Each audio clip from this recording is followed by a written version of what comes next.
nosotros no aceptaremos la exclusión de nuestro pueblo de ese derecho.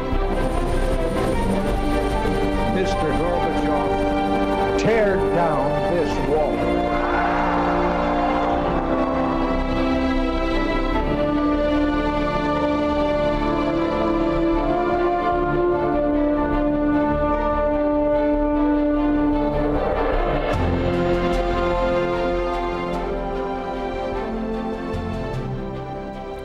Muy buenas noches, señoras, caballeros, bienvenidos a Tiempos Modernos. Hay un episodio en la historia del siglo XX de una crueldad sin límites. El día que un dictador decidió matar de hambre conscientemente a millones de sus conciudadanos. Eso fue lo que hizo Stalin con los campesinos ucranianos en el llamado Holodomor, que quiere decir gran hambruna en ucraniano precisamente. El holocausto de los campesinos ucranianos por hambre. Fue horrible y fue así.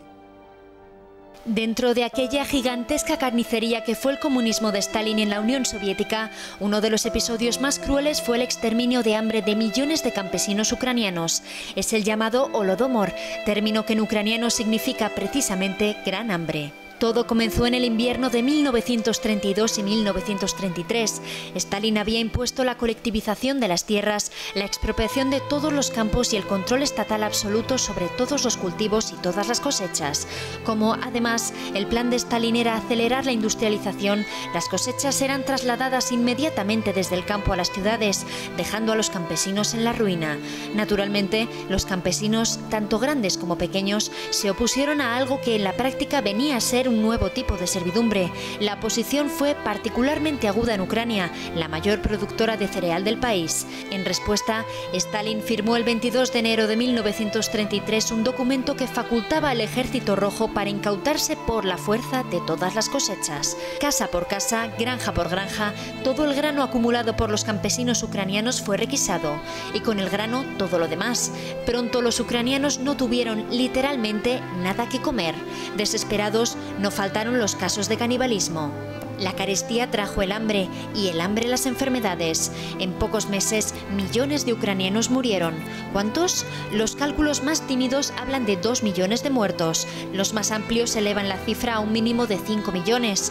Muertos todos ellos por una hambruna deliberada, conscientemente planificada por la Unión Soviética de Stalin. El hambre como arma política.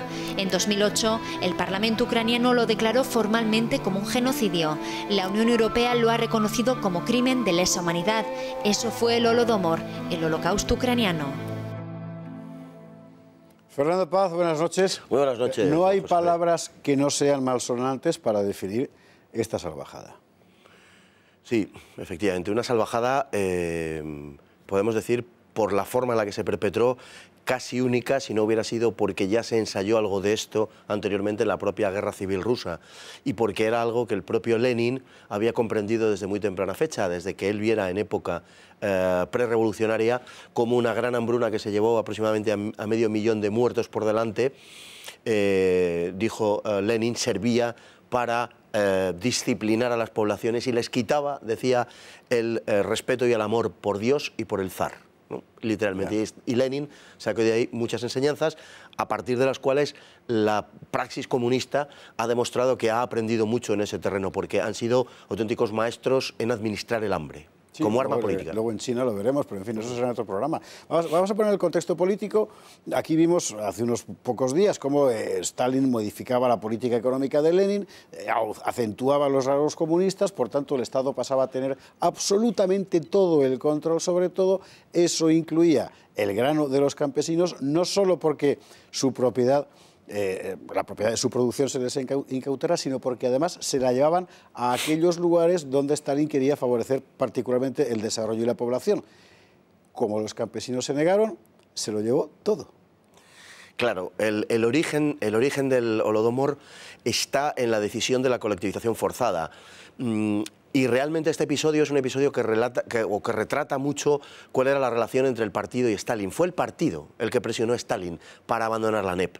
Fue el partido el que presionó para adoptar la política de colectivización. No fue Stalin el que se impuso sobre el partido, sino que el partido le dio a Stalin la victoria debido a eso precisamente. Y Stalin, cuando adopta las decisiones entre octubre y diciembre de 1929, el primer plan quinquenal, lo hace con pleno conocimiento de lo que va a suceder, por supuesto. Lo que determina es que va a haber una serie de planes quinquenales para ponerse a la altura del occidente capitalista. Y en ese deseo de modernización, digamos, lo que tiene que haber es una dedicación prácticamente exclusiva a la producción de la industria pesada. Y en consecuencia hay que abandonar la industria de bienes de producción, de bienes de consumo. Claro, si el campo no tiene bienes de consumo, ¿para qué va a vender sus productos? La consecuencia era que los campesinos efectivamente retenían grano. Como los campesinos retenían grano, Stalin ordena al Ejército Rojo que vaya a cogerlo y en 22 de enero 33, quiero recordar, firma una orden que existe y es un documento bien conocido, que significa en la práctica la condena a muerte por hambre de millones de personas. Pues exactamente así es. Los campesinos se ven obligados a entregar el grano, no lo hacen y en consecuencia lo que se produce es una requisa masiva por parte del Ejército Rojo. Hay una auténtica guerra, los campesinos queman el grano, los campesinos matan, no solamente en Ucrania, en toda la Unión Soviética, una buena parte de la cabaña ganadera porque no les da la gana entregarla. Lo consideran suyo y no quieren entregarlo. Es que es suyo. Por supuesto, ¿no? Pero no lo quieren entregar a las autoridades bolcheviques, a las autoridades soviéticas. Y las autoridades lo que hacen es quitárselo para llevárselo a fin de abastecer a la industria y a las ciudades, que es donde se produce en definitiva la industria pesada. Y la resultante es prácticamente una guerra abierta, hasta el punto de que el Ejército Rojo, que entonces todavía se llamaba así, utilizará incluso la aviación para atacar poblados. Qué barbaridad. Finalmente los campesinos, como era lógico, pierden, quedan absolutamente con nada y la gente empieza a ponerse enferma y a morir. Y los pocos supervivientes se tienen que comer a los muertos para vivir a su vez y morir al poco tiempo. Exactamente, la gente queda con nada y además Ucrania queda aislada del resto del país, no puede entrar ni salir nada de allí. Y lo que se produce, pues como es lógico, en un espacio de tiempo bastante corto, es esa hambruna generalizada en donde se desentierran caballos y perros que han sido enterrados pues porque han muerto en meses anteriores y se come su carne putrefacta. La degradación llega hasta el punto de que hay familias que se comen a sus propios hijos, enloquecidos y, en fin, dementes, se acaban devorando a sus propios hijos, a su propia familia, ¿no? Hay quien vaga por el campo en busca de muertos, pero claro, los muertos son por inanición, no aportan prácticamente nada y a su vez los que van vagando y auténticos ejércitos de desarrapados tampoco tienen la suficiente fuerza como para manejar todo aquello, ¿no? Las escenas fueron verdaderamente tétricas, mientras además la Unión Soviética en esos momentos exportaba grano al mundo de tal manera que nadie podía creer aquellos relatos que algunos viajeros, muy pocos, pero algunos conocidos, como el caso de Malcolm Muggeridge, habían puesto en conocimiento de Occidente. Por supuesto, los relatos eran increíbles, porque la Unión Soviética estaba aumentando la exportación de grano en ese momento. Estamos hablando de unos años en los que, por ejemplo, para el socialismo español, no para el Partido Comunista, para el Partido Socialista, el paradigma del socialismo liberador era precisamente la Unión Soviética. Sí, señor. Son los años en los que están allí Santiago Carrillo, Margarita Nelken, en fin. Son los años, es justamente el año del Holodomor, es el año en el que Largo Caballero imprime al Partido Socialista el giro de la bolchevización y empieza a hablar, y hay numerosos testimonios al respecto escritos por él, acerca de la Unión Soviética como faro de la humanidad progresiva, que se decía entonces, literalmente así. Es justamente, tuvieron la mala puntería, digamos, de hacerlo durante el año del Holodomor. No solamente en España, que fue muy significado también porque la izquierda española fue particularmente, digamos, canina en su seguimiento, en su fidelidad a la Unión Soviética, sino en general en toda Europa, también en Francia y también en Gran Bretaña, donde la izquierda del Partido Laborista pues, entonaba loas a Stalin con una frecuencia asustante. ¿De cuántos muertos finalmente estamos hablando? Es muy difícil medirlo y de hecho la horquilla es de un 200%, porque claro, ¿cómo mides eso? Pero el mínimo de 2 millones y el máximo de hasta 6, se han dicho, que quizás sean 5 y pico. Sí, lo que tiende ahora mismo a valorarse o a estimarse como cifra más aproximada puede ser entre 3 y 4 millones en Ucrania. No tenemos datos, son estimaciones y son estimaciones sobre todo a partir de, digamos, de valoraciones estadísticas, ¿no? Pero sí tenemos una confesión que nos puede servir de referente, según Winston Churchill. Winston Churchill asegura que en agosto de 1942 Joseph Stalin le reconoció que se habían producido en toda la Unión Soviética, con motivo de la colectivización e industrialización, 12 millones de muertos. Repito que la fuente es Winston Churchill, está escrito durante la época de la Guerra Fría, sin duda ninguna, pero él asegura que fue una confesión hecha en aquel momento, en plena Segunda Guerra Mundial, primer viaje de Churchill a la Unión Soviética, 12 millones de muertos, autoconfesión de Stalin.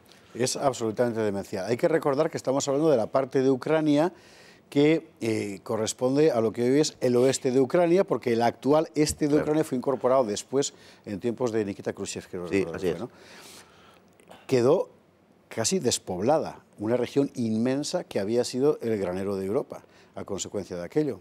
Claro, es que en Ucrania hay una polémica historiográfica acerca de si el Holodomor, tal y como se presenta, claro, es la muerte de los ucranianos, la palabra es ucraniana, y hace referencia a ese episodio en concreto, pero es verdad que forma parte de un episodio mayor que se dio en toda la Unión Soviética, y la discusión historiográfica es si hubo, digamos, una especificidad contra Ucrania, propiamente hablando, o si, bueno, simplemente, entre comillas lo de simplemente, fue la consecuencia digamos, de la hambruna más generalizada que se dio con mayor intensidad en Ucrania, porque las tierras negras ucranianas son particularmente fértiles. El granero de Europa lo sigue siendo, efectivamente. Claro, y entonces los campesinos, con mayor razón, por la riqueza de lo que producían las tierras, se negaban a entregar el producto, ¿no?, más que en otros sitios.